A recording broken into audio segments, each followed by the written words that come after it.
Pikun. Yang terhormat Ibu Kepala Sekolah SD Negeri 6 Karanganyar, Ibu Kumala Putri. Yang saya hormati Bapak Ibu Guru SD Negeri 6 Karanganyar yang berbahagia. Pertama-tama mari kita panjatkan puji dan puji syukur kehadirat Allah Subhanahu wa taala sehingga pada kesempatan pagi menjelang siang ini kita dapat berkumpul bersama-sama di tempat ini untuk menghadiri pengimbasan saya pada aksi nyata saya modul 1.4 budaya positif. Adapun tujuan aksi nyata saya ini, setelah saya mempelajari modul 1.4 budaya positif, di sini saya bertugas dalam aksi nyata saya mengimbaskan pada guru-guru yang ada di sekolah saya tentang budaya positif yang telah saya pelajari.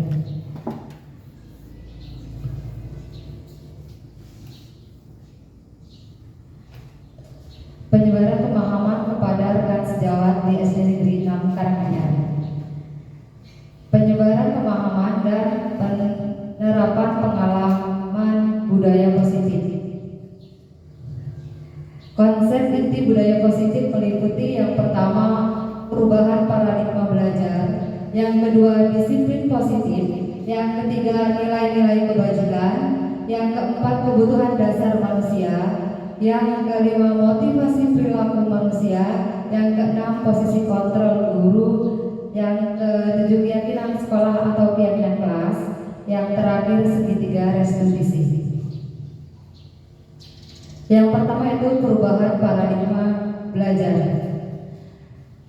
Pada modul 1.1 saya telah mempelajari filsafat Ki Hajar Dewantara. Merdeka menurut Ki Hajar Dewantara, merdeka itu artinya tidak hanya terlepas dari perintah, akan tetapi juga cakap buat memerintah diri sendiri. Ki Hajar Dewantara, pemikiran, konsepsi, keteladanan, sikap merdeka, cekatan kelima 2013 halaman 469. Nah, artinya dari terlepas dari pemerintah, kita melakukan sesuatu itu bukan diperintahkan seseorang. Contohnya kita datang terlambat, bukan karena perintah kepala sekolah, bukan karena takut dengan peraturan atau sanksi, tetapi cakap buat memerintah diri sendiri. Selanjutnya pembelajaran dan paradigma baru, yaitu pembelajaran yang berpusat pada siswa yang menyesuaikan dengan kodrat alam dan zaman murid saat ini berdasarkan filosofi Ki Hajar Dewantara, yaitu mewujudkan profil pelajar Pancasila. Nah, pada paradigma ini bahwa kita melakukan pembelajaran itu pusat kita adalah murid, bukan guru. Dan kita menyesuaikan dengan kodrat alam dan kodrat zamannya. Kalau dulu kita belajar zamannya masih menggunakan metode ceramah, tapi sekarang zamannya anak-anak sudah menggunakan media sosial, sudah menggunakan video YouTube. Nah, di situ kita dituntut untuk melakukan pembelajaran sesuai dengan zamannya siswa menggunakan teknologi. Begitu juga dari kodrat alam, disesuaikan dengan lingkungan tempat tinggal anak tersebut. Contohnya dalam pembelajaran saya yang sudah saya lakukan pada kodrat alam, pada adaptasi makhluk. Di situ saya mengajak anak-anak merawat lingkungan kita sawah dan perkebunan.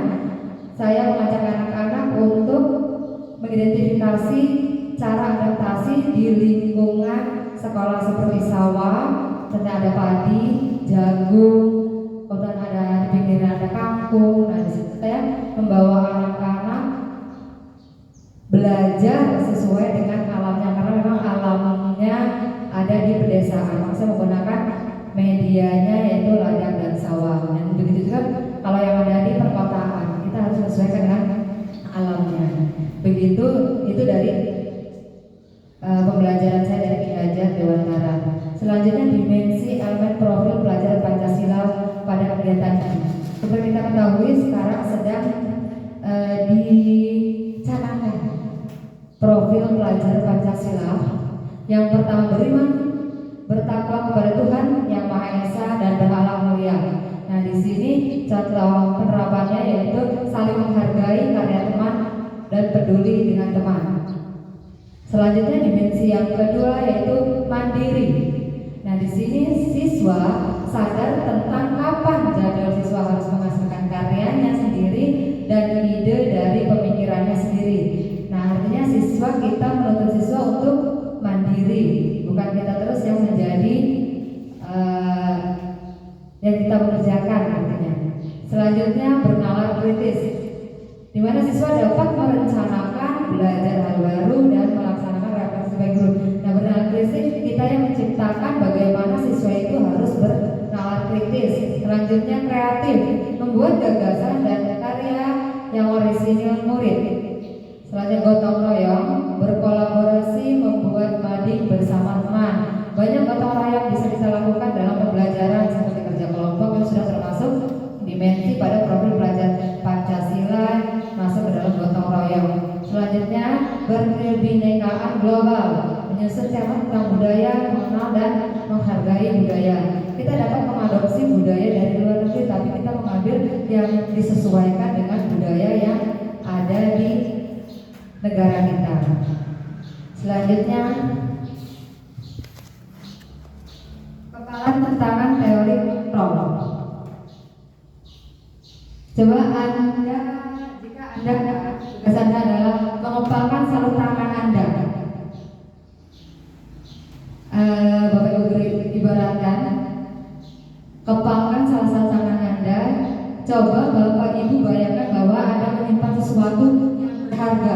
Di dalam kepala ini ada sesuatu yang sangat berharga bagi Bapak Ibu guru. Di dalam kepala tangan Anda perlu menjaga benda tersebut sekuat tenaga. Sekuat tenaga Anda karena begitu pentingnya untuk kehidupan Anda. Tugas rekan membuka kepalan tangan. Sekarang tekan ya Bu, yang berpasangan. Salah satu memegang kepala. Bapak Ibu bayangkan di kepala Bapak itu ada sesuatu yang sangat berharga dan pasangan Bapak Ibu mencoba membuka dengan spontan membuka kode yang ada di kepala Bapak Ibu. Teman B membujuk, menghardik, mengintimidasi, memarahi, menggoda, mengkritik, bahkan menawari Anda uang agar Anda bersedia membuka kepala tangan Anda. Coba, kalau Bapak Ibu melakukan ini, cobalah lakukan ya, coba buka di tangan B secara bergantian masing-masing dalam waktu 10 detik. Apa yang akan terjadi? Siapa yang memiliki posisi kontrol untuk membuka kepala tangan Bapak Ibu guru? Coba sekarang praktekkan. Bapak Ibu guru merayu kawannya yang memegang kepala ini. Kalau menurut Bapak itu adalah uang yang terpenting bagi Bapak Ibu guru. Kalau kawannya ingin membuka dengan sekuat tangan ini dan yang memiliki posisi kontrol untuk membuka tangan ini siapa? Si yang mau membuka atau yang mempunyai kepala tangan ini? Ada yang ingin jawab? Berima? Yang memiliki kepala tangan. Terima kasih Bu Yuli atas kesempatannya untuk menjawab. Menurut saya A, yang memiliki kepala tangan. Alasannya karena kita yang memiliki kepala, kita yang mengolah kontrol itu sendiri. Kita kan berpikir kalau misalnya kita memang akan memberikan, tentu kita akan membuka. Tapi kalau kita tidak mau memberikan, kita pasti akan mempertahankan agar tidak membuka. Ya, terima kasih Bu Yuli. Boleh tepuk tangan untuk jawaban bagaimana? Mungkin bapak-bapak ada yang ingin menjawab? Bapak Gulman silakan.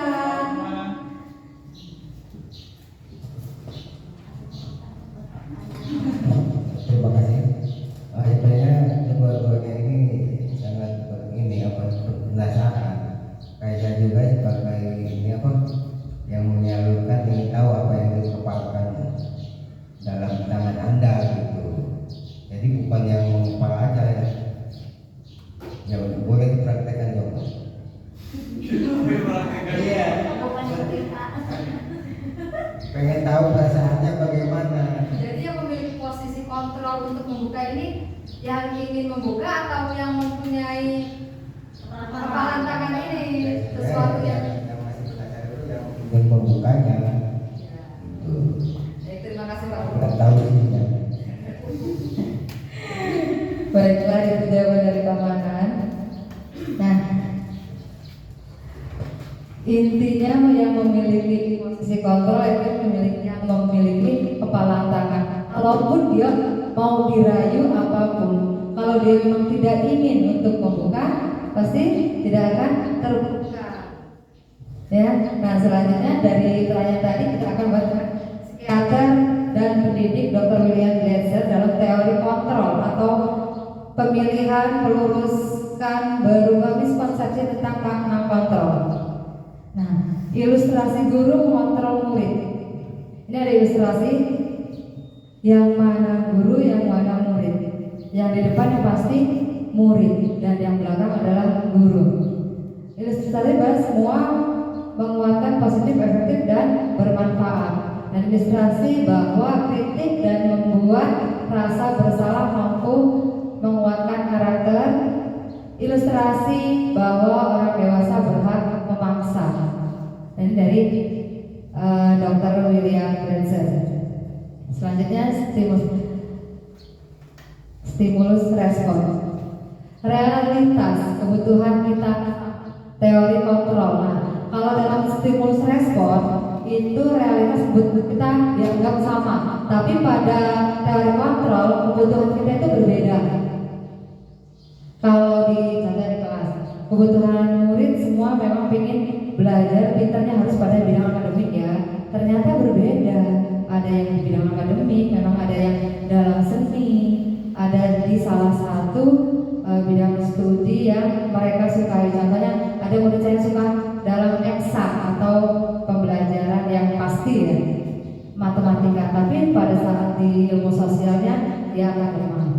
Nah selanjutnya semua orang terlihat hal yang sama. Pada teori kontrol setiap orang memiliki gambaran berbeda. Pada stimulus respon kita mencoba mengubah orang agar berpandangan sama dengan kita. Tapi pada teori kontrol kita berusaha memahami pandangan orang lain tentang dunia. Pada stimulus respon perilaku buruk dilihat sebagai suatu kesalahan. Tapi pada teori kontrol semua perilaku memiliki tujuan. Pada stimulus respon orang lain bisa mengontrol saya. Pada teori kontrol saya hanya Anda yang bisa mengontrol diri Anda. Pada stimulus respon saya bisa mengontrol orang lain, dan pada teori kontrol Anda tidak bisa mengontrol orang lain.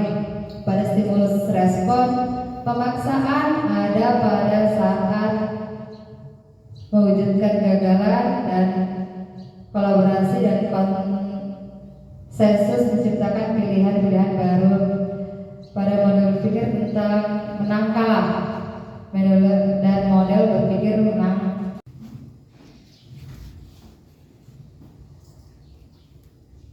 Pada saya punya pertanyaan mati. Apa pentingnya menciptakan suasana positif di lingkungan sekolah kita, dan bagaimana Anda dapat menciptakan suasana positif di lingkungan Anda selama ini? Mungkin ada yang bisa bantu jawab?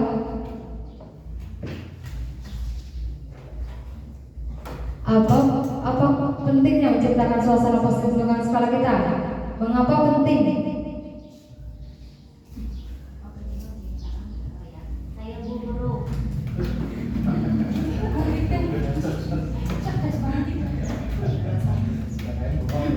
Apa pentingnya menciptakan suasana positif di lingkungan sekolah kita? Menurut saya penting Bu Yuli, karena dengan lingkungan yang positif tentunya akan membuat anak nyaman. Ya, bagaimana dapat menciptakan suasana positif di lingkungan Anda selama ini? Nah, untuk menciptakan kenyamanan itu tentunya kita harus mengetahui karakteristik anak. Kayak misalnya dia lebih nyaman dengan gaya belajar yang aktif. Mungkin kita bisa menggunakan metode yang dia lebih banyak bergerak. Nah, ada juga anak yang dia menyukai metode yang dia hanya duduk, harus menggunakan ketenangan. Nah, seperti itu. Terima kasih. Baik, terima kasih Bu Rima jawabannya. Untuk pertanyaan tematik yang kedua, mungkin ada yang bisa bantu jawab. Bu Fitri, apa hubungan antara menciptakan suasana yang positif dengan proses pembelajaran yang berpihak berpihak pada murid.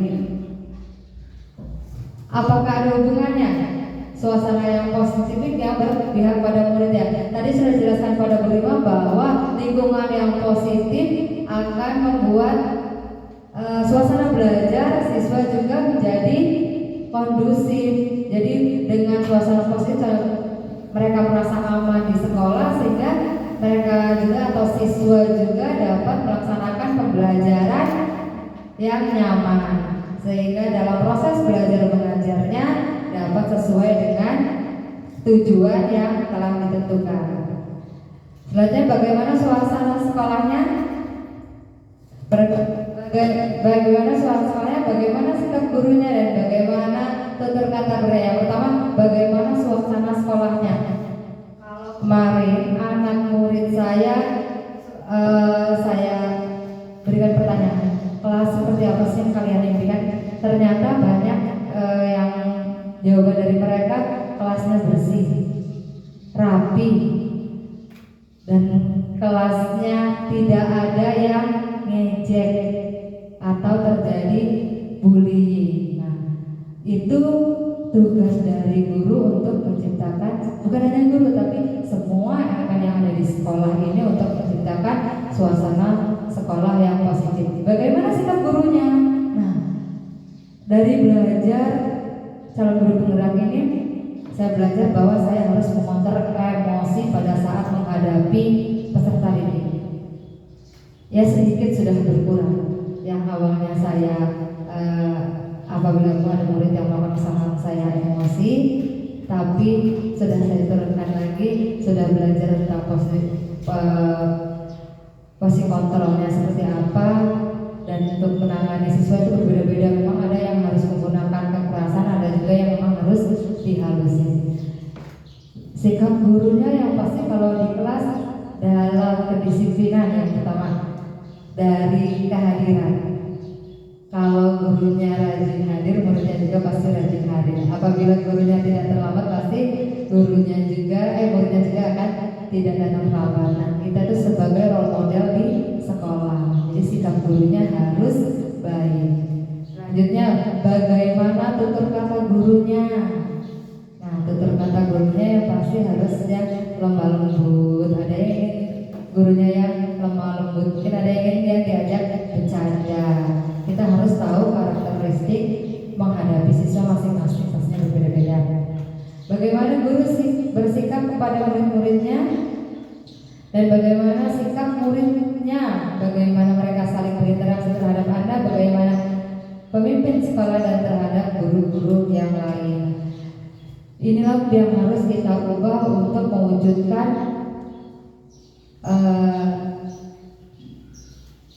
sekolah yang positif. Kalau seandainya kita sudah tidak nyaman di sekolah, otomatis energi negatif juga akan muncul. Jadi kita harus menciptakan suasana yang positif bukan hanya di sekolah tetapi di kelas juga. Selanjutnya, standar nasional pendidikan. Lingkungan yang positif sangat diperlukan agar pembelajaran yang terjadi adalah pembelajaran yang berpihak pada murid. Sebagaimana tertuang dalam standar proses pada standar nasional pendidikan pasal 12, yaitu yang pertama, pelaksanaan pembelajaran sebagaimana dimaksud pada pasal 20 ayat 2 huruf B diselenggarakan dalam suasana belajar yang pertama interaktif, yang kedua inspiratif, yang ketiga menyenangkan, yang keempat menantang. Selanjutnya, motivasi peserta didik untuk berpartisipasi aktif dan memberikan ruang yang cukup bagi prakarsa kreatif mandiri sesuai dengan bakat, minat, dan perkembangan fisik serta psikologis peserta didik. Nah, inilah tugas kita sebagai seorang guru dalam menyelenggarakan suasana belajar di kelas. Yang terpenting itu berpihak pada peserta didik. Selanjutnya, salah satu hal yang paling penting adalah kita perlu menghilangkan rasa takut dalam diri murid-murid sehingga mereka merasa aman dan nyaman berada di sekolah, dan bahwa membuat kesalahan adalah suatu proses pembelajaran itu sendiri. Dengan demikian, semua murid dapat belajar dengan rasa tenang, tanpa tertekan dan nyaman. Nah, apabila ada murid yang melakukan kesalahan, maka kita tidak boleh mengejas murid itu salah, tapi kita harus memberikan penguatan. Memang tidak ada yang sempurna di dunia ini, kesempurnaan cuma milik Allah. Jadi apabila berbuat kesalahan, kita memberikan identitas diri dia, dikuatkan. Biasanya kalau merasa bersalah ada yang bisa yang menangis, tapi kita bisa menguatkan yang ini bahwa setiap manusia pasti melakukan kesalahan. Jadi kesalahan yang mereka lakukan sebagai pembelajaran mereka, dan untuk selanjutnya tidak akan terulang lagi. Yang kedua, disiplin positif. Disiplin positif adalah pendekatan yang mengajarkan bagaimana cara anak untuk mengontrol diri dan menguasai diri untuk memilih tindakan yang berasal dari motivasi intrinsik yang mengacu pada nilai kebajikan universal dan tidak terpengaruh pada adanya hukuman atau hadiah. Nilai kebajikan adalah sifat-sifat positif manusia yang merupakan tujuan mulia yang ingin dicapai setiap individu. Nilai-nilai tersebut bersifat universal dan lintas bahasa, suku, bangsa, agama maupun latar belakang. Yang pertama, setiap perilaku atau perbuatan memiliki satu tujuan. Menurut Dr. William Glasser pada teori Kotor 1984. Dengan mengaitkan nilai kebajikan ini, diyakinkan seorang, maka motivasi intrinsiknya akan terbangun sehingga menggerakkan motivasi diri dalam diri untuk menciptakan tujuan yang mulia yang diinginkan. Menurut Dian Gosen 1998. Yang tiga, nilai-nilai kebajikan yang ingin dicapai oleh setiap anak Indonesia kita kenal sebagai profil pelajar Pancasila. Yang pertama itu beriman, bertakwa kepada Tuhan Yang Maha Esa dan berakhlak mulia. Yang kedua mandiri. Yang ketiga bernalar kritis. Yang keempat berkebinekaan global. Yang kelima gotong, dan yang terakhir ada kreatif. Yang keempat, kebutuhan dasar manusia. Ternyata pada saat siswa melakukan tindak kesalahan, ternyata ada kebutuhan dasar mereka yang ingin dicapai. Ada 5 kebutuhan dasar manusia. Yang pertama, rasa diterima atau dipedulikan. Yang kedua, memiliki pilihan mencoba hal baru. Yang pertama, penguasaan. Yang kedua, kesenangan. Yang ketiga, kebebasan. Yang keempat, kasih sayang dan rasa diterima. Nah, di sini ada 4 kebutuhan hidup manusia. Jadi apabila murid itu melakukan kesalahan, kita cek mereka ini butuhnya apa. Contohnya ada teman yang suka mintain jajan di kelas. Nah, itu kebutuhan apa sih yang dia ingin dicapai, kebutuhan hidupnya? Artinya dengan dia minta makan, ada kebutuhan dia ingin menguasai. Minta makan kan maksa. Biasanya ingin menguasai di kelasnya dengan memaksa, dengan dia sehebat, dia ingin memimpin dan berprestasi. Selanjutnya, kesenangan. Biasanya murid yang main-main hanya membutuhkan kesenangan agar mereka bisa tertawa. Dan selanjutnya, kebebasan. Dia memiliki pilihan mencoba hal-hal yang baru. Dan yang terakhir, kasih sayang dan rasa diterima. Rasa diterima ini biasanya yang dikucilkan. Kenapa dia melakukan kesalahan? Karena dia dikucilkan. Misalnya bertahan hidup. Tadi saya meminta makan, itu bisa saja dia di rumah tidak dikasih uang jajan atau belum sarapan. Nah, itu ada kebutuhan dia yang harus dipenuhi, yaitu bertahan hidup. Nah, dalam menghadapi siswa yang melakukan kesalahan, maka kita sebagai guru kita perlu memperhatikan apa sih kebutuhan dia yang ingin dicapai. Nah, di sini ada 5. Yang pertama bertahan hidup, yang kedua penguasaan, yang ketiga kesenangan, yang keempat kebebasan, dan yang terakhir kasih sayang dan rasa diterima. Selanjutnya motivasi perilaku manusia. Motivasi perilaku manusia ada 3. Yang pertama menghindari ketidaknyamanan atau hukuman. Yang kedua mendapatkan imbalan atau penghargaan orang lain. Dan terakhir menjadi diri sendiri dan menghargai nilai dan percaya.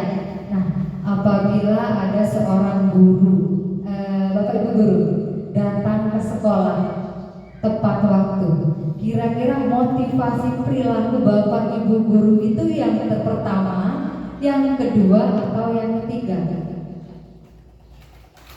Kalau Bapak Ibu guru berangkat ke sekolah tepat waktu, ini kita refleksi diri masing-masing ya. Saya datang ke sekolah itu tepat waktu, apa karena saya tidak menghindari ketidaknyamanan atau hukuman dari pimpinan, ketidaknyamanan dari omongan kawan, dan selanjutnya mendapatkan imbalan atau penghargaan dari orang lain? Apakah Bapak Ibu guru datang tepat sekolah karena ingin dipuji dengan kawan atau oleh atasan, atau ada imbalan yang akan diberikan apabila Bapak Ibu datang tepat waktu? Atau yang terakhir menjadi diri sendiri dan menghargai nilai dan percaya?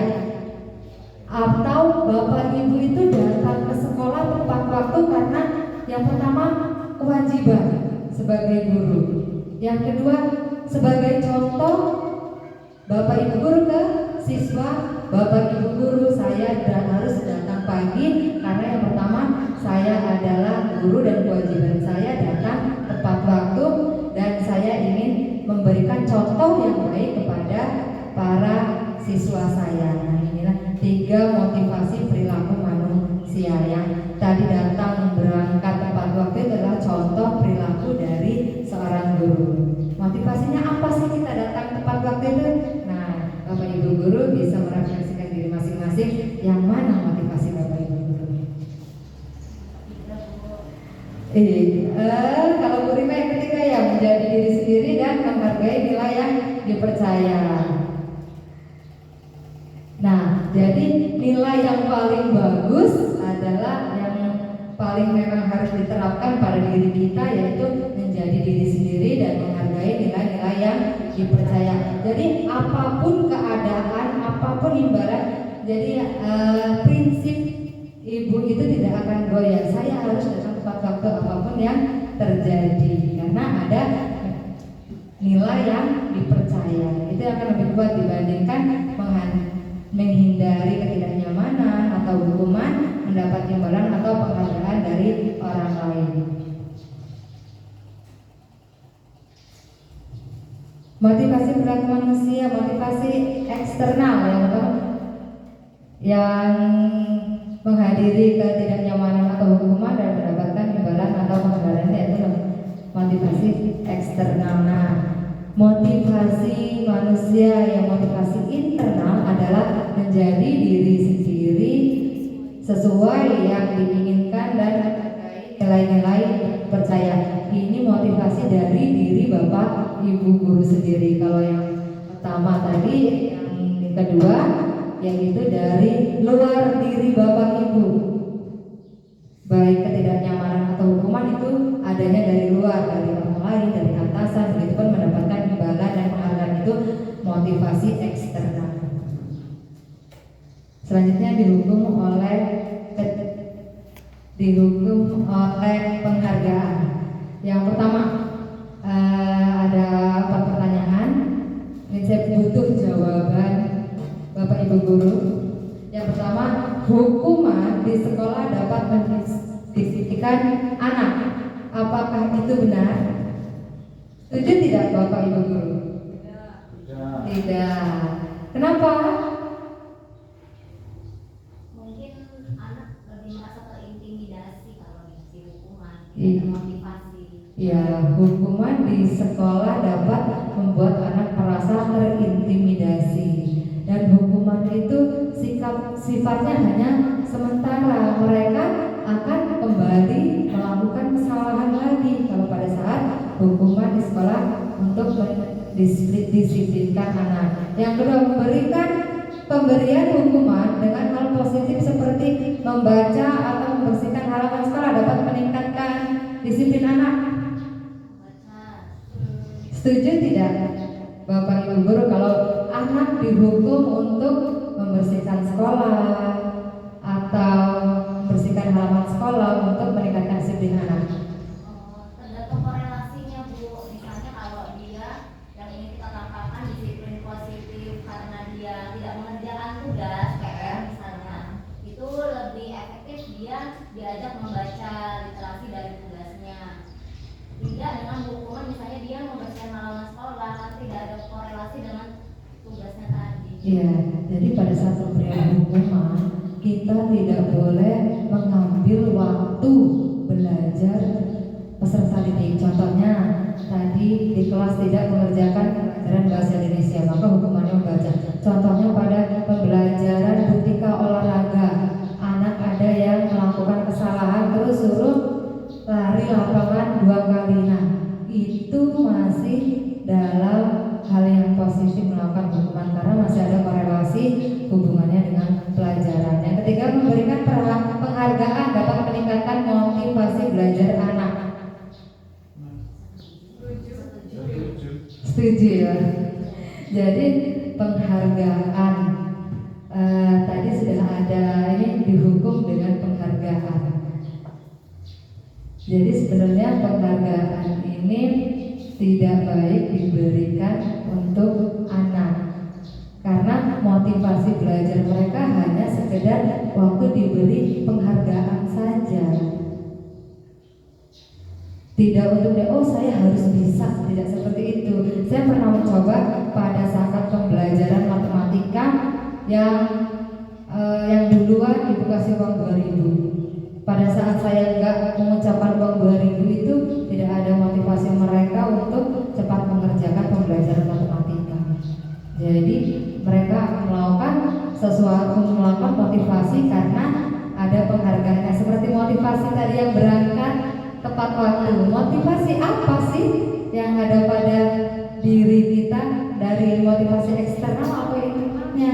Ternyata motivasi yang harus kita tumbuhkan adalah motivasi dari internal diri masing-masing. Yang keempat, membuat anak merasa bersalah memberi dampak lebih ringan dibandingkan menghukum. Setuju tidak Bapak Ibu guru untuk pertanyaan pertama?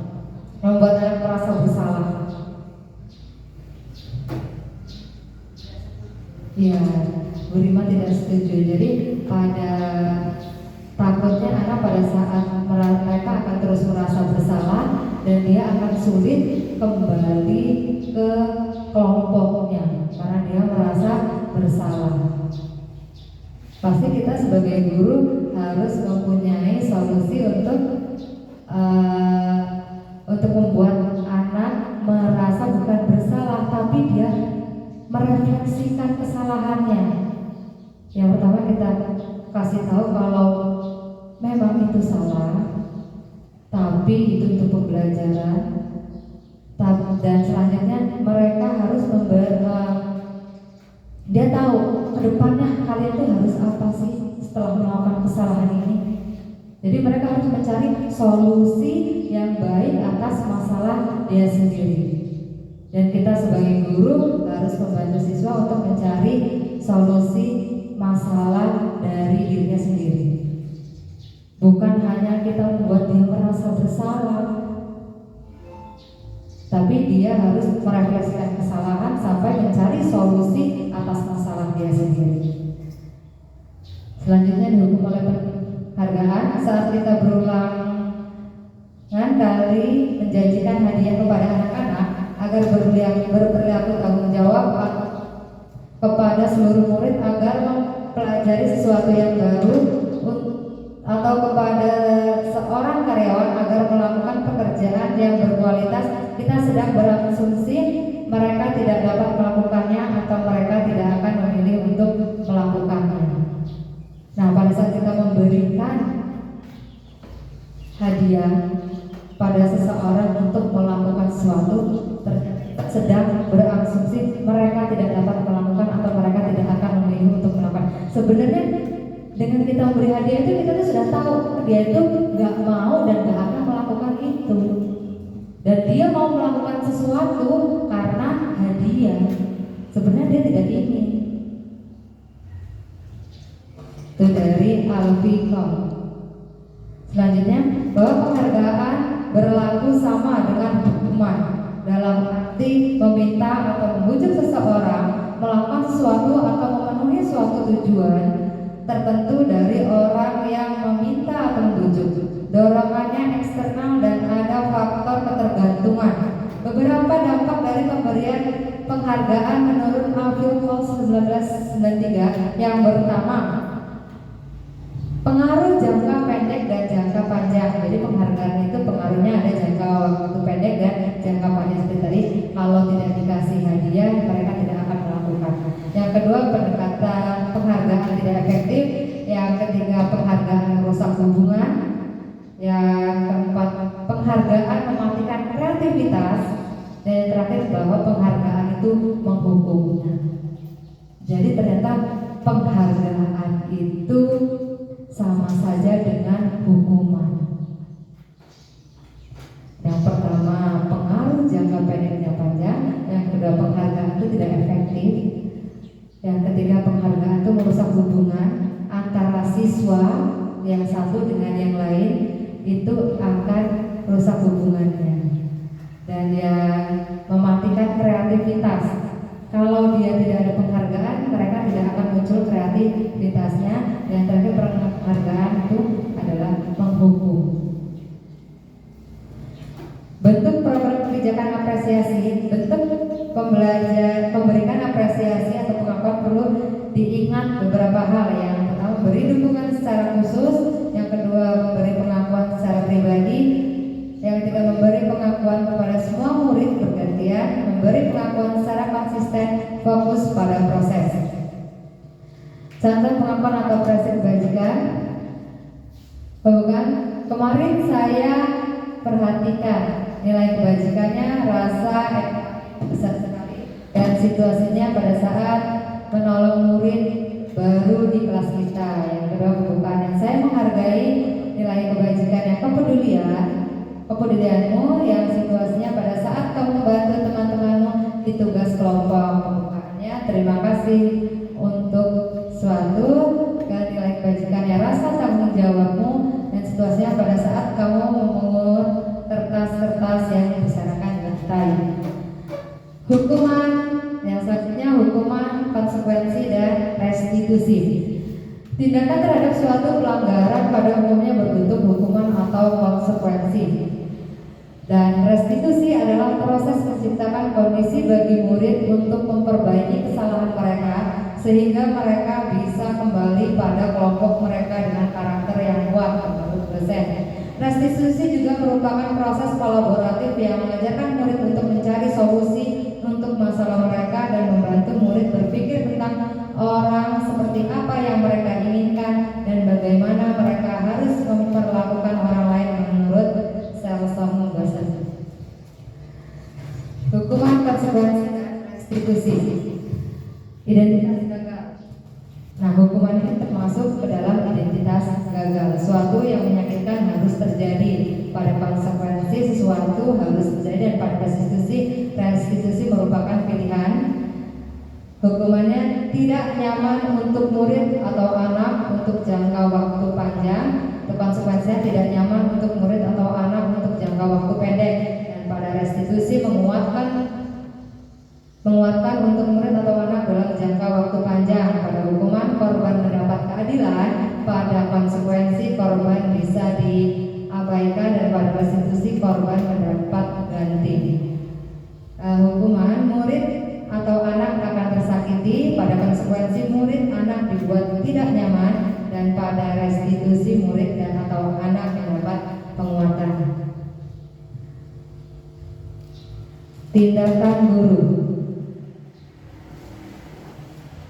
Contohnya, mencatat 100 kali di dalam buku kalimat saya tidak akan terlambat lagi karena terlambat ke sekolah. Itu contoh dari hukuman atau konsekuensi? Ya, itu adalah hukuman. Jadi kalau konsekuensi itu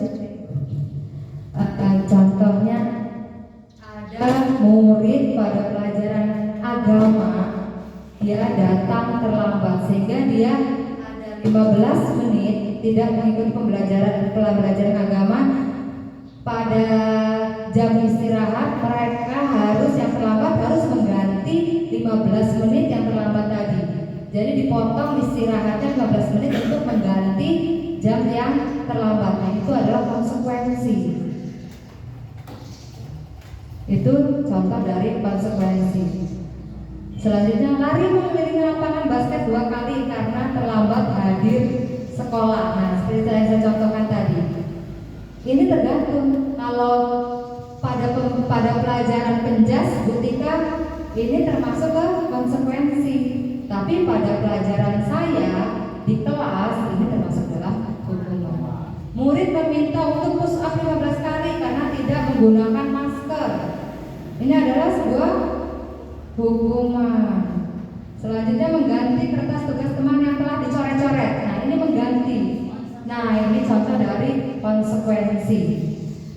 Membersihkan tumpahan air di meja tulis karena tersenggol pada saat belajar, termasuk hukuman atau konsekuensi, Bapak Ibu?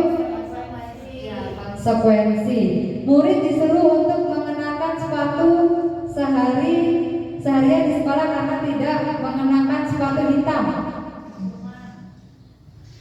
Murid disuruh untuk mengenakan sepatu seharian di sekolah karena tidak mengenakan sepatu hitam.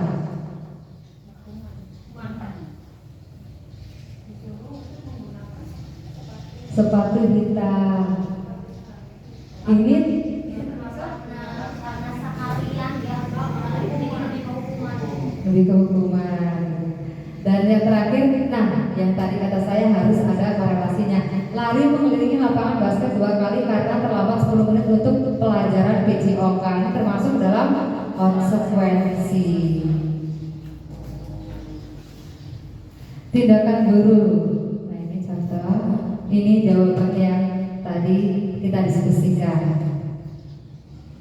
Jadi kalau tadi kemarin ada masalah buat buku, saya tidak akan mengulangi lagi. Nah, ini adalah sebuah hukuman. Selanjutnya, posisi kontrol guru. Yang pertama, posisi kontrol guru menurut Diani dosen. Yang pertama, penghukum. Yang kedua, membuat rasa bersalah. Yang ketiga, teman. Yang keempat, memantau. Yang kelima, manajer. Nah, penghukum yang seperti contohnya tadi, guru memberikan hukuman kepada murid. Contohnya yang tadi, kalau terlambat gak boleh masuk ke kelas. Nah, itu guru sebagai penghukum. Yang kedua, membuat rasa bersalah, seperti kita mengintimidasi bahwa kesalahan kamu itu salah. Selanjutnya, guru sebagai teman. Guru sebagai teman itu ada kata-katanya. Contohnya, nah, tolong bantu ibu. Jadi ternyata posisi kontrol guru sebagai teman juga kurang baik. Yang kita harus selalu mendekatkan kepada murid, memposisikan kita sebagai teman. Selanjutnya, memantau. Kita selalu memantau perilaku siswa. Yang kelima, manajer. Posisi kontrol yang bagus adalah guru sebagai manajer. Jadi kita dapat melakukan kontrol pada siswa, melakukan manajerial pada siswa pada saat melakukan kesalahan. Selanjutnya, identitas gagal.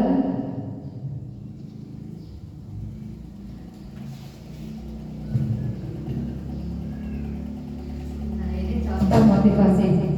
Guru berbuat contoh, guru menghardik, menunjuk dan menyakiti, menyindir itu termasuk ke dalam guru melakukan hukuman kepada murid.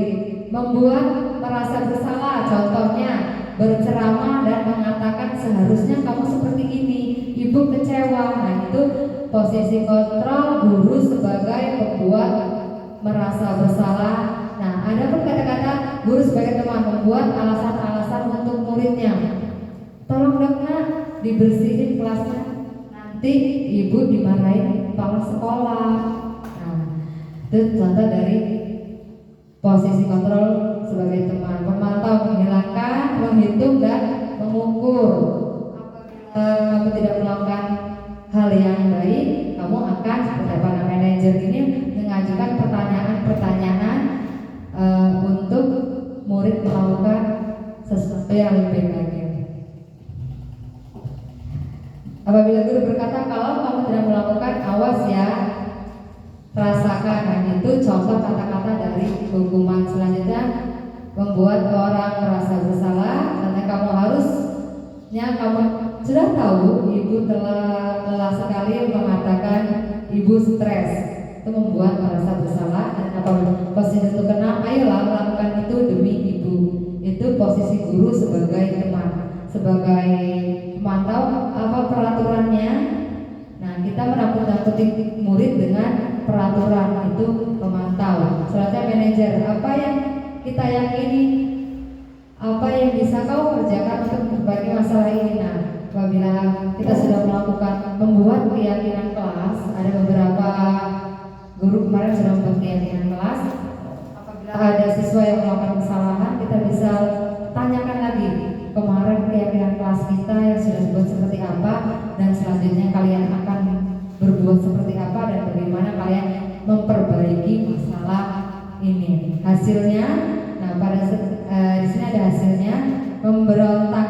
Pada hukuman, hasilnya siswa akan menjadi memberontak, menyalahkan orang lain dan berbohong untuk melindungi dirinya sendiri. Pada saat membuat orang merasa bersalah, hasilnya siswa akan menyembunyikan, menyangka, dan berbohong. Apabila kita pada posisi teman, siswa akan ketergantungan pada guru. Pada posisi pemantau, hasilnya siswa akan menyesuaikan diri bila diawasi, dan apabila pada manajer, ya guru sebagai manajer, hasilnya siswa akan menguatkan pribadi peserta didik. Penghargaan ini dihukum dengan penghargaan. Baik, selanjutnya saya punya pertanyaan mati. Yang pertama, saya kecewa sekali dengan kamu. Ini termasuk dalam apa Pak Ibu? Posisi kontrolnya, posisi kontrolnya. Membuat orang merasa bersalah. Iya, ini adalah kata-kata membuat siswa merasa bersalah. Lalu pertanyaan yang kedua, kamu tidak pernah benar melakukannya. Ini termasuk apa? Iya, ini contoh dari kata-kata penghukum. Yang kedua, ayolah lakukan demi ibu atau bapak. Ini posisi sebagai posisi kontrol sebagai teman. Yang ketiga, apakah kamu mau mendapatkan stiker bintang hari ini? Ini termasuk dalam pemantau, ditambah-tambahi dengan aturan. Selanjutnya, bagaimana kamu bisa menyelesaikan masalah ini? Ini termasuk dalam manajer. Ini yang paling baik dilakukan oleh guru. Yang terakhir, kamu selalu yang paling terakhir. Ini termasuk dalam penghukum. Pinter-pinter semua guru SD Manggarai. Coba kita lihat, kita tentukan jawaban dari Bapak Ibu guru ya. Yang pertama adalah membuat orang merasa bersalah, yaitu kata-katanya, saya kecewa sekali dengan kamu. Selanjutnya, kamu tidak pernah benar melakukannya. Itu termasuk bentuk posisi kontrol penghukum. Ayo lakukan demi ibu, termasuk posisi kontrol Bapak Ibu sebagai teman. Apakah kamu mau mendapatkan stiker bintang hari ini? Nah, ini termasuk dalam posisi kontrol Bapak Ibu sebagai pemantau. Bagaimana kamu bisa menyelesaikan masalah ini? Termasuk posisi kontrol manajer. Dan yang terakhir, kamu selalu yang paling terakhir. Ini adalah posisi kontrol penghukum. Nah, posisi yang paling baik, posisi kontrol seorang guru yang paling baik adalah sebagai manajer. Posisi di mana guru berbuat sesuatu bersama dengan murid, mempersilahkan murid mempertanggungjawabkan perilakunya, mendukung murid agar dapat menemukan solusi atas permasalahannya sendiri. Guru menggunakan metode segitiga restitusi sehingga diharapkan terwujudnya identitas positif pada diri murid. Yang ketujuh, keyakinan sekolah, kelas atau sekolah. Mengapa tidak peraturan saja? Mengapa harus keyakinan kelas? Nah, tadi peraturan itu termasuk ke dalam kontrol, termasuk ke dalam pemantau, itu peraturan. Keyakinan kelas itu bisa dilakukan secara bersama-sama oleh peserta didik. Jadi yang mereka yakini, keyakinan kelas atau sekolah, seseorang akan lebih tergerak dan bersemangat untuk menjalankan keyakinannya daripada hanya sekedar mengikuti serangkaian peraturan tertulis tanpa makna. Guru dan murid membuat kesepakatan mengenai keyakinan kelas yang berisikan nilai-nilai kebajikan yang diyakini dan harus diterapkan. Nah, pada kelas saya sudah melakukan aksi nyata saya di kelas saya, itu membuat keyakinan kelas bersama-sama. Jadi keyakinan kelas apa sih yang kalian yakini? Dan saya meminta peserta anak murid saya untuk membuat keyakinan kelas bersama-sama. Contoh keyakinan kelasnya, kita harus saling menghormati sesama teman dan kita harus menghormati guru. Dan itu contoh dari keyakinan kelas yang ada di sekolah, di kelas saya. Contohnya di sekolah juga kita bisa membuat keyakinan sekolah. Saya datang tepat waktu, itu termasuk dalam keyakinan, ya, bukan peraturan. Kalau peraturan tadi ada hukumannya.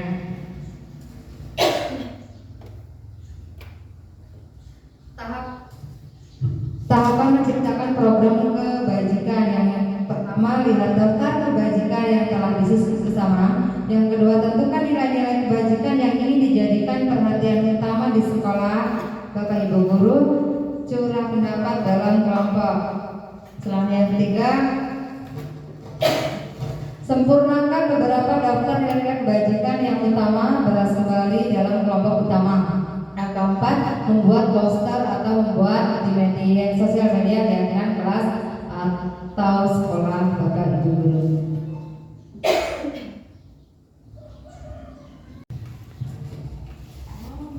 Pembentukan keyakinan sekolah atau kelas. Keyakinan kelas bersifat lebih abstrak daripada peraturan yang lebih rinci dan konkret. Selanjutnya, keyakinan kelas berupa pertanyaan universal. Selanjutnya, pertanyaan keyakinan kelas senantiasa dibuat untuk bentuk positif. Keyakinan kelas hendaknya tidak terlalu banyak sehingga mudah diingat dan dipahami oleh semua warga kelas. Keyakinan kelas sebaiknya sesuatu yang dapat diterapkan di lingkungan tersebut. Semua warga kelas hendaknya ikut berkontribusi dalam pembuatan keyakinan kelas lewat kegiatan curah pendapat. Dan yang terakhir, bersedia meninjau kembali keyakinan kelas dari waktu ke waktu. Nah, berikut tadi pembentukan keyakinan kelas atau sekolah.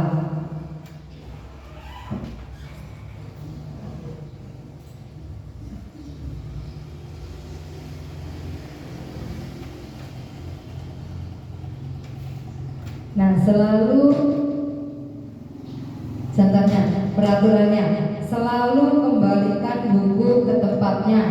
Nah, itu yaitu keyakinan kelas dalam nilai kebajikan, tanggung jawab. Yang kedua, dilarang mengganggu orang lain. Keyakinan kelas, nah di sini ada nilai kebajikannya, yaitu menghormati orang lain, hadir di sekolah 15 menit sebelum pembelajaran dimulai. Ini termasuk keyakinan kelas yang memiliki nilai kebajikan, menghormati orang lain dan berkomunikasi. Peraturan dilarang melakukan kekerasan. Keyakinan kelas keselamatan, menghormati orang lain, dilarang menggunakan narkoba. Ini dalam keyakinan kelasnya kesehatan dan bergantian atau menunggu giliran, menghormati orang lain. Nah, yang ke-8 adalah segitiga restitusi. Saat guru di posisi manajer, guru akan menggunakan segitiga restitusi dalam menyelesaikan masalahnya. Segitiga restitusi adalah suatu dialog yang dilakukan oleh guru atau orang tua agar dapat menghasilkan murid yang mandiri dan bertanggung jawab. Adapun segitiga restitusi di sini, yang pertama, menstabilkan identitas. Jadi apabila siswa melakukan kesalahan, yang pertama harus dilakukan oleh guru adalah menstabilkan identitas. Prinsip membuat kesalahan adalah bagian dari pembelajaran sehingga akan menggeser identitas gagal ke identitas sukses. Nah, yang menstabilkan identitas itu bahwa kita dapat melakukan dan kata-kata bahwa semua manusia pasti melakukan kesalahan. Itu kita menstabilkan identitas. Lalu yang kedua, validasi tindakan yang salah. Prinsip setiap perilaku berusaha memenuhi kebutuhan tertentu. Tadi ada beberapa kebutuhan manusia yang harus dipenuhi, begitu juga siswa. Berkebutuhan untuk bertahan hidup, mendapatkan kasih sayang, pengakuan, dan disebutkan tertentu, maka guru perlu bersikap proaktif untuk mengenali dan mengakui kebutuhan murid untuk memperbaiki hubungan dengan murid. Nah, apabila ada murid yang melakukan kesalahan, murid itu harus validasi bahwa tindakan dia adalah memang salah. Selanjutnya, menanyakan keyakinan. Guru memberikan pertanyaan bermakna kepada murid untuk memunculkan motivasi intriksinya sehingga murid akan mampu mengaitkan keyakinan dengan tindakan yang salah. Nah, jadi tanyakan lagi yang sudah keyakinan kelas yang sudah kita buat.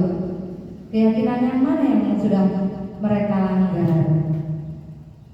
Di situ kita melakukan refleksi kepada siswa, dan siswa yang melakukan kesalahan juga mereka harus tahu bagaimana caranya mereka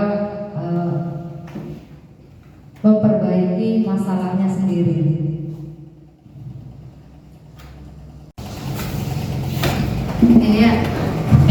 Ini adalah salah satu segitiga yang menerangkan pada permasalahan yang ada di kelas saya.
Sekarang, apakah Anda bersedia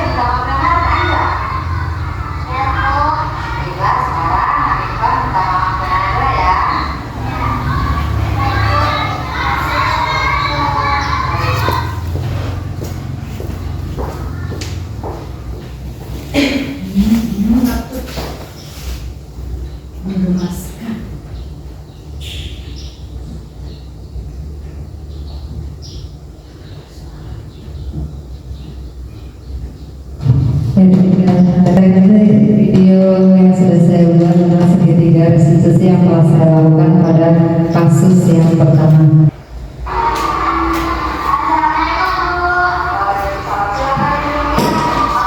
Dan ada kasus yang kedua yang saya lakukan untuk menggunakan segitiga restitusi yang telah saya lakukan.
Lanjut tadi, kemudian kedua saya dalam melakukan segitiga restitusi.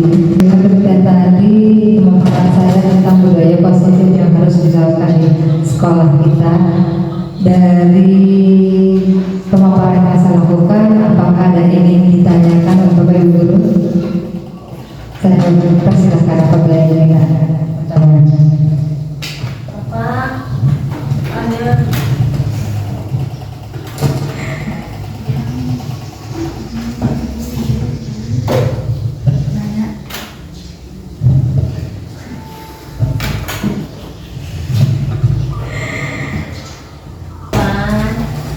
jadi kota berkomunikasi.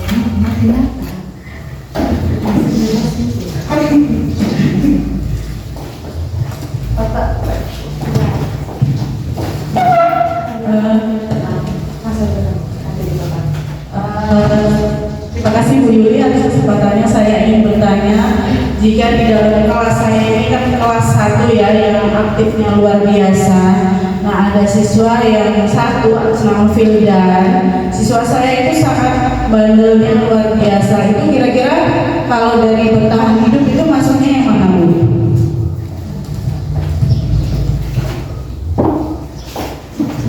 Terima kasih untuk pertanyaannya Bu Putri. Ini adalah 5 kebutuhan dasar pada manusia. Sesali kita juga manusia. Kebutuhan yang pertama adalah bertahan hidup. Yang kedua penguasaan. Yang ketiga kesenangan. Yang ketiga kebebasan. Yang keempat adalah kasih sayang. Nah, dalam menghadapi peserta didik kita harus tahu peserta didik kita itu pada kebutuhannya mereka membutuhkan apa. Contohnya tadi yang nakal banget suka jail sama temannya, nah, bisa jadi siswa itu dia membutuhkan kasih sayang dan rasa diterima. Dia butuh kasih sayang dari seorang guru, seorang teman, atau lingkungan sekolah, dari lingkungan dia berada, dan begitu pun dia ingin rasa diterima di lingkungannya atau diterima dengan kelompoknya. Bisa saja dia membutuhkan kasih sayang dan bisa juga dia pada penguasaan. Artinya siswa itu membutuhkan penguasaan, dia ingin harga diri, ingin memimpin dan berprestasi. Biasanya kalau pada siswa nakal itu dia bisa saja ingin menjadi pemimpin, ingin ditakuti, ingin disegani, ingin menguasai kelasnya. Nah, kita harus tahu siswa itu yang butuhnya apa. Kalau memang ingin kasih, berarti siswa itu kita harus memberikan perhatian pada siswa tersebut. Bukan hanya kita, tapi kawan-kawannya juga. Nah, kita juga harus, kita di sekolah kan hanya beberapa jam, kita bisa bekerja sama dengan orang tuanya untuk menangani sikap siswa ini. Kalau kita sudah memberikan kasih sayang, rasa dan terima di sekolah sudah diberikan, bisa saja di rumah. Makanya dilampirkannya di sekolah. Ini 5 ini adalah kebutuhan dasar, bukan bertahan hidupnya, bukan butuh bertahan hidup, tapi ini 5 kebutuhan dasar manusia yang harus dicukupi. Jadi kebutuhan yang mana yang ingin dia cukupi? Itu yang kalau minta jajan temennya, malah bisa saja dia untuk bertahan hidup karena dia merasa lapar. Bisa saja kalau dengan mintanya dengan kekerasan, bisa termasuk dalam penguasaan. Dia ingin menguasai seni menjadi pemimpin, seperti itu. Sudah cukup kan? Sudah. Baiklah, sudah ada yang ingin ditanyakan lagi? Baiklah, terima kasih untuk waktunya. Demikian tadi pemaparan dari saya, semoga bermanfaat bagi Bapak Ibu guru. Saya akhiri, wabillahi taufiq wal hidayah. Wassalamualaikum warahmatullahi wabarakatuh. Waalaikumsalam warahmatullahi wabarakatuh. Ini kita akan membuat kesepakatan atau keyakinan kelas.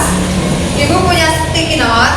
Tugas kalian menulis peraturan apa saja yang sudah kalian ketahui yang ada di sekolah ini, baik di sekolah maupun di kelas. Ya, silakan kalian tulis di sini satu orang satu.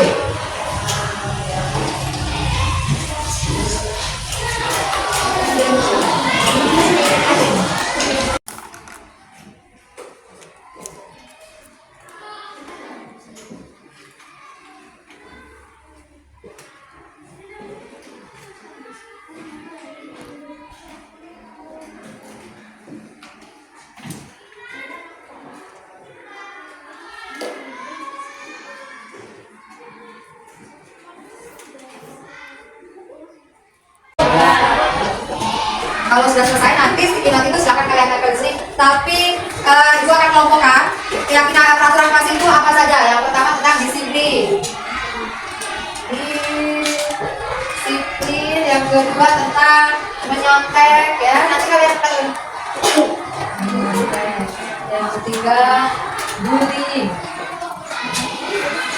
Nah, sekarang silakan kalian baca peraturan yang sudah kalian ketahui dan masukkan kategorinya di mana, di bagian mana. Ada 2 nomor, yang paling atas saja kalian masukkan.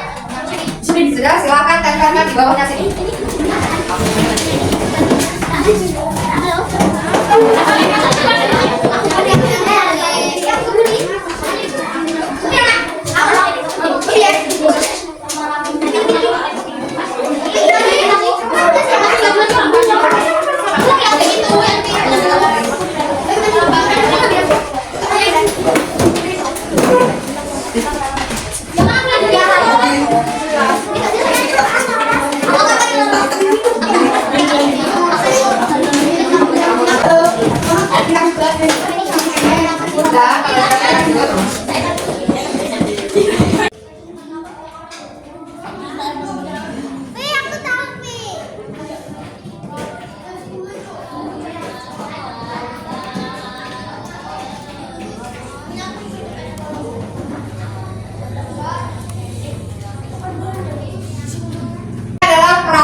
Nah, selanjutnya Ibu bacakan. Yang pertama, tidak boleh makan saat jam pelajaran, tidak boleh datang terlambat, tidak boleh berangkat telat, tidak boleh terlambat, tidak boleh mencontek.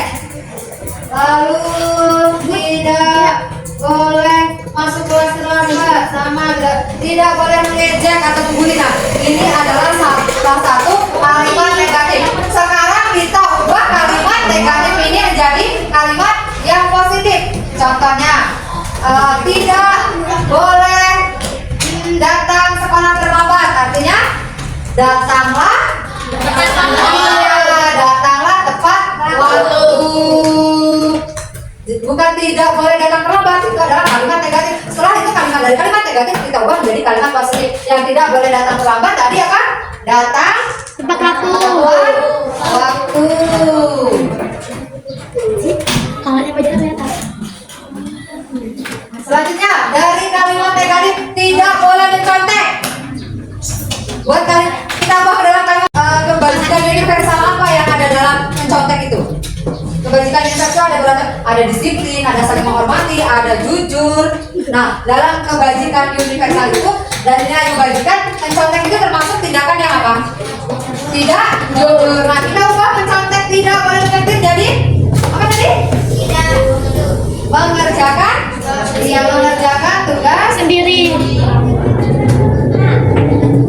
mengerjakan tugas sendiri atau jujur dalam mengerjakan tugas.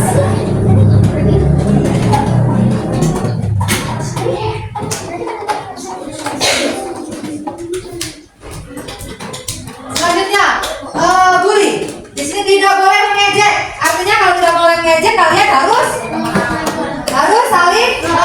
Iya, itu dalam bentuk kalimat positifnya. Tidak boleh membuli. Ada kalau ada kata tidak, itu artinya kalimat negatif. Nah, kita ubah menjadi kalimat positifnya apa? Yang bully tadi? Saling. Iya, saling menghormati. Selanjutnya ada yang piket kelas. Nah, kalau piket kelas itu artinya terjadi apa dalam piket kelas ini? Terjadi apa? Tidak bertanggung jawab. Yang keempat bertanggung jawab.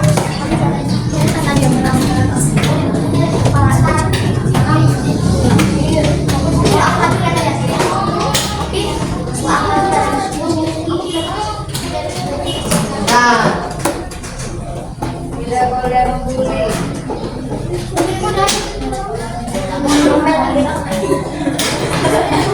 Ya, ini adalah contoh dari kesepakatan kelas. Apakah keyakinan kelas ini bisa kita sepakati untuk melaksanakan pembelajaran selanjutnya? Bisa disepakati? Iya, di kelas yang pasti akan datang tepat waktu. Selanjutnya mengerjakan tugas atau jujur dalam mengerjakan tugas. Yang kedua, saling menghormati baik sesama teman, kepada guru dan kepada orang lain. Yang keempat, bertanggung jawab melaksanakan tugasnya. Contohnya tugas piket, kalian harus bertanggung jawab melaksanakan piket yang sudah ibu bagi. Sekarang piket sudah ibu bagi sesuai jadwalnya masing-masing. Selanjutnya ada lagi